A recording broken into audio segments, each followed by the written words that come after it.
Did you know that if your nonprofit is a 501c3 tax exempt organization, you could save thousands of dollars a year on property taxes? Let's break it down.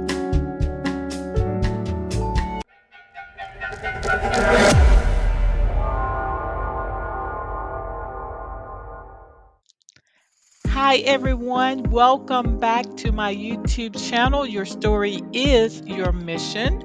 My name is Beatrice Adams, and if you are new to my channel, welcome.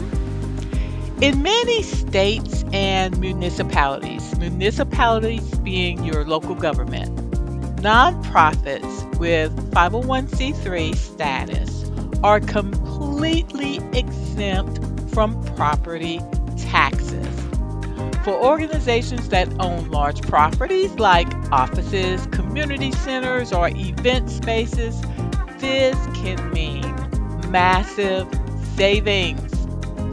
Imagine what your organization could do with that extra money.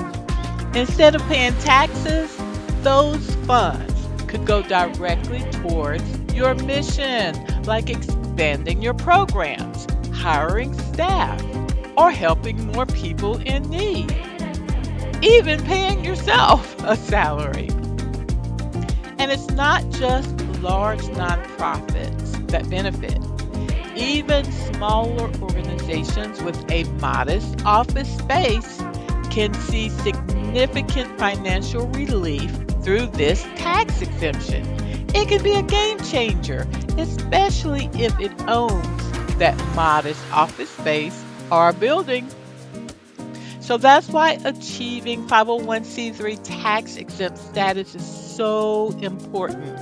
You'll unlock powerful benefits like property tax exemptions, giving you more resources to drive your mission forward. Want to dive deeper into the benefits of becoming a 501c3? Then hit that subscribe button and I'll walk you through everything you need to know to start your nonprofit and get your 501c3 tax exempt status. If you liked what I'm talking about, please hit that like button as well. Again, don't forget to subscribe, and I will see you in the next video.